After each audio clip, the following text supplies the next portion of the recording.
They need the 30. Time. Deep. Oh, he's got Waddle! Inside the 10!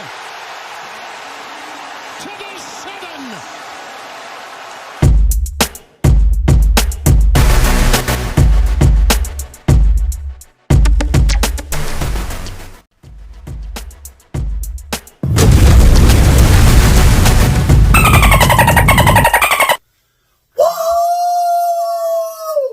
Let's go, Miami! Yeah! Let's go! Y'all already know what's going on. Miami Dolphins. Fins for the win. Fins for the win. What y'all gonna do right now? Meet me at the sideline, Miami. Because that's where their offense was at for most of this game. We're gonna start off with the team stats. Then we're gonna get into the individual player stats on both sides. So we know, since we talking about where the offense was for most of the game, that we're going to start off with TOP, time of possession. Miami was outgained, dominated in the time of possession category almost by 2 completely. We see that Buffalo had the ball for 40 minutes and 40 seconds, while Miami only had the ball for 19 minutes and 30 seconds. In penalties, Miami was 4 for 20. 4 penalties, 20 yards given up. And we see Buffalo lost that battle. They gave up 7 penalties for 52 yards. And that proves to be costly because in a game where they dominated in total yards, yards per attempt, and time of possession, they definitely should have won this game. But we see that we won the turnover battle, +1. We had 1 fumble for the recovery, and we didn't give up any. Now, when it comes to first downs, Buffalo had 31 first downs. We had 15. Third down efficiency, Miami was 3 for 8 on third down. Buffalo was 11 of 18. Fourth down, Miami didn't go for it at all on fourth down, while Buffalo were 2 for 3 on fourth down. Total plays, Jesus Christ. Look at what this is. Buffalo ran 90 total plays on offense. Miami, 39. But like we said in the pregame, when you got lightning in the bottle and every time you open in the bottle it's just lightning everywhere, you don't got to be on the field too long. But the problem with that is the defense was on the field for the entire game. It was a slugfest. But I tell you, I am tired. Once that game finished, I was beat. I'm extremely exhausted. You understand? As if I was actually on the field and not on the sidelines. You understand? Man.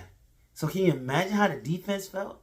They were tired. It was like a 12-round heavyweight bout that was going to the final second of the final round. They slugged it out. Who wanted it more to the last second? 21-19 won. They had the famous butt kick. The man kicked it off the butt of his own player, Trent Sherfield, out the back of the end zone for the safety and gave them back the ball. But he made up for it. Thomas Morstead, he did make up for it. This man alone had more yards of positive gain than the entire offense. He had, I would say, it was about 219. We're going to get to it in a little bit. I believe he had 219 yards in punting yards. And for the game, and Dolphins' entire offense had 212 yards for the entire game. All right, so now let's get down to how many sacks was allowed. I don't know how, but Miami only allowed 2 sacks, and Buffalo allowed 4. Josh Allen was under pressure for the entire game. I don't remember the last time I saw the Dolphins put pressure on the Bills like this. Usually the Bills come in, they can do whatever they want. They don't get no pressure. They don't feel anything. But this time, this man was under duress like a court case. You heard me? For the entire game. They only had 4 sacks. They could have had more because they definitely had Josh Allen in their crosshairs a lot more than 4 times. So whenever he wasn't actually sacked, he still felt the pressure where he had to slide and move up. Even though he was Buffalo Bills' leading rusher for the day. He had, I believe, 47 yards, and the running back had 46. So he beat him by a yard or whatnot. All right, so total yards, Miami had 212. Buffalo 495. Passing yards, Miami only had 171. Buffalo had 380. Rushing yards, Miami got to do something about their running game. They supposed to have revitalize this running game, and it's been non-existent in the preseason and for the first 3 weeks. So I'm hoping that at some point we keep winning, but we getting better in the process. And by getting better, I would say we shore up our offensive line deficiencies. So we keep getting a lot of injuries on that offensive line. It was scary at one point, especially Greg Little, 75. He had a finger injury. He had to keep coming in and out. So that was scary at one point. Rob Hunt had to slide out the right tackle, and then Robert Jones came in at right guard. You know, I know Hunt liked to play tackle, but it was scary for a little bit. So hopefully we can get that done.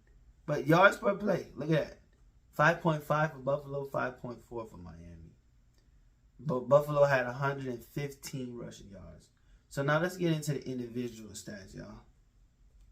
What did your Miami Dolphins do? What did the Buffalo Bills do? You want to start with Buffalo? Let's start with Buffalo.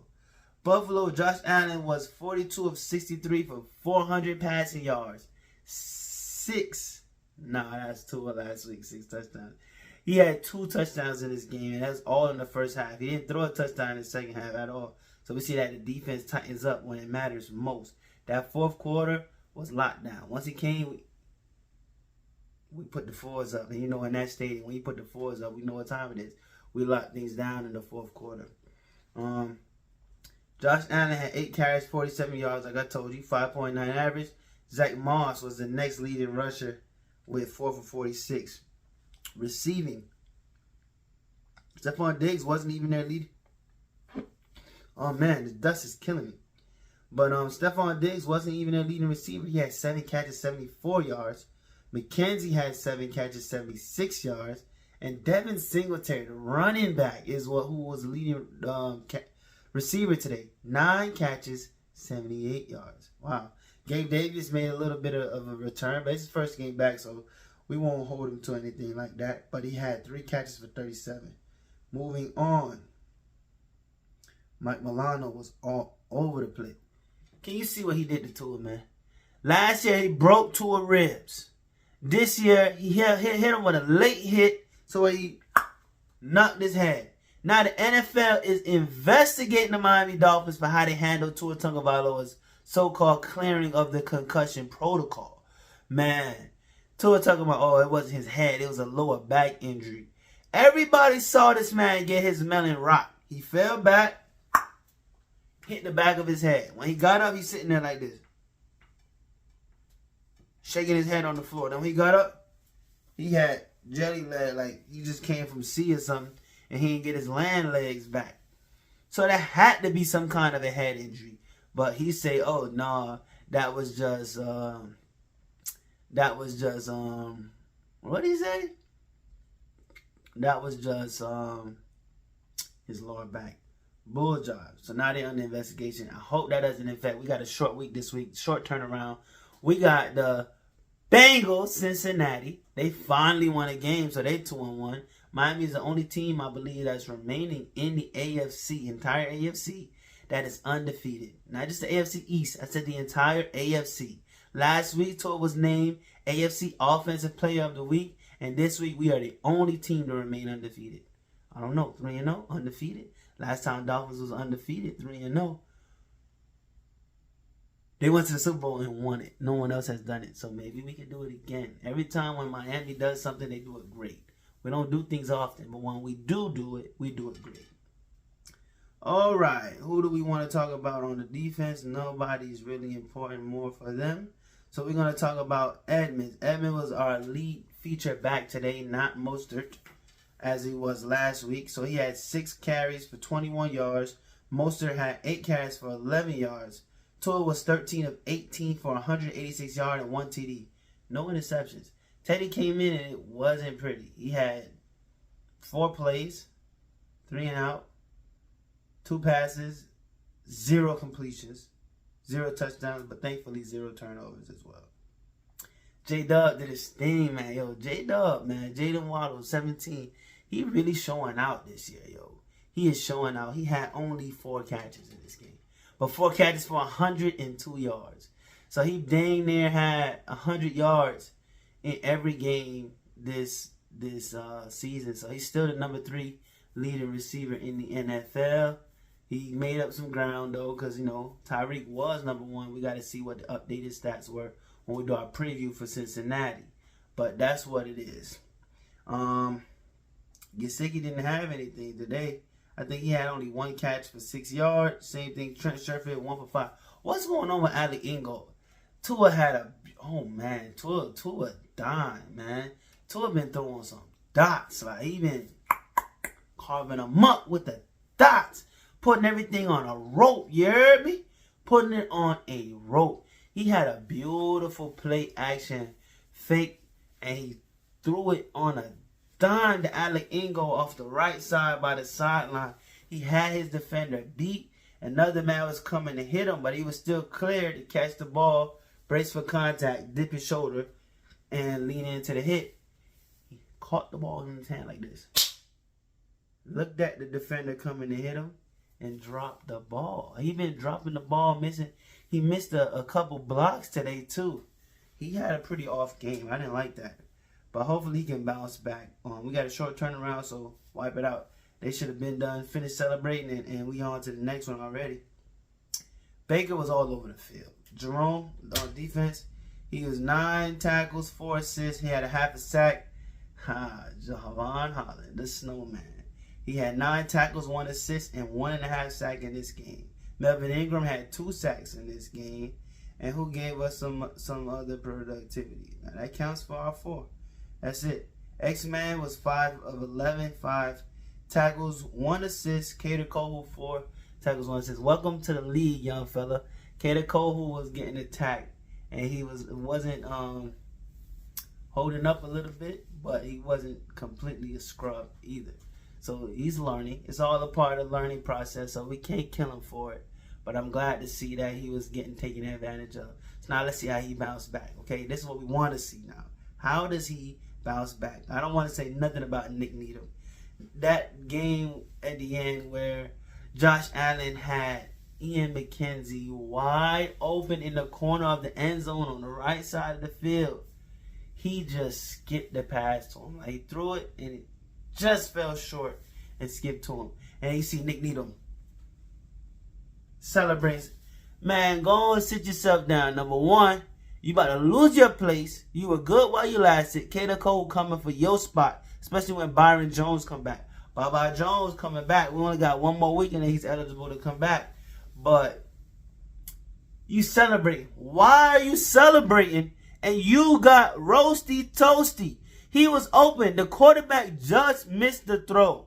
It wasn't like you had any impact on that play whatsoever. So I don't want to see you celebrating running up the field ever again. Don't do it unless you make a play. Alright? Hey, piss me off right here. So, like I was saying, they kept kicking on kickoffs. They kept kicking it short on purpose. It's as if they want to see Raheem Mostert take it back. And he didn't do too much of a good job. He had 3 returns for 54 yards. Sanders didn't even attempt a field goal. This game, we kept the Sandman on the bench.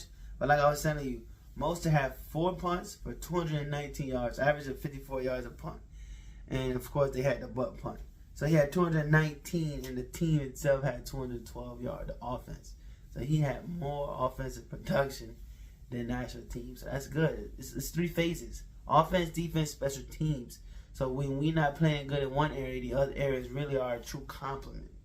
And that's it, man. Oh, wow. Look at that, dude. Look at that, dude. They them dudes.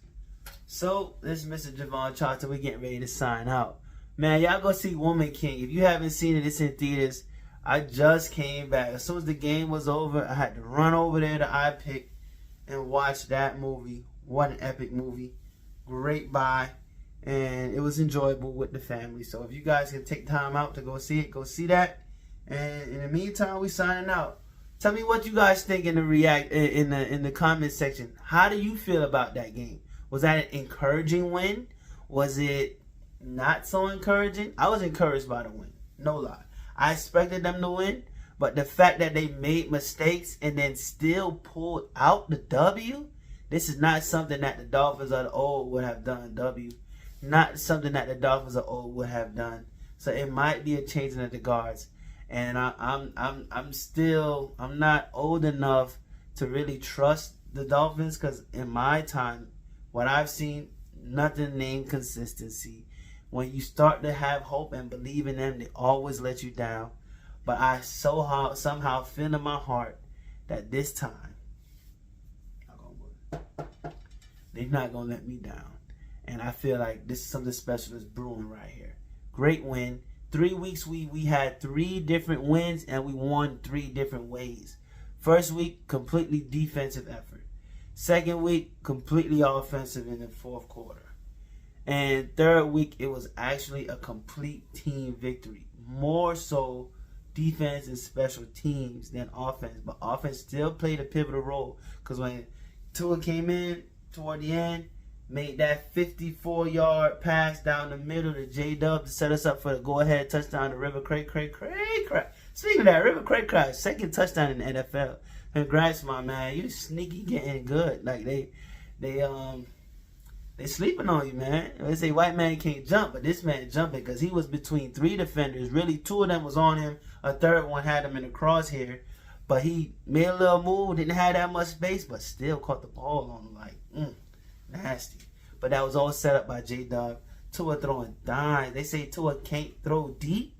Tua threw that ball 50-plus yards in the air. It hit Jalen Waddle in stride. He had to hold a backside safety on the left by looking at Tyreek. He held him down to the last second, looked back at Waddle, bombed it. Almost like when he came in to win that national championship. I hate people keep talking about the national championship game in Alabama when he threw that thing to the little Slim Reaper that's in the Philadelphia Eagles now, Devonta Smith. But it is what it is. All right. Let me know how you feel. We're going to talk about Bengals coming up. Let's go. Meet me on the fence side, Miami. Meet me on the sideline, Miami. All right, baby. Signing out. Let's go. Let's go. Let's go.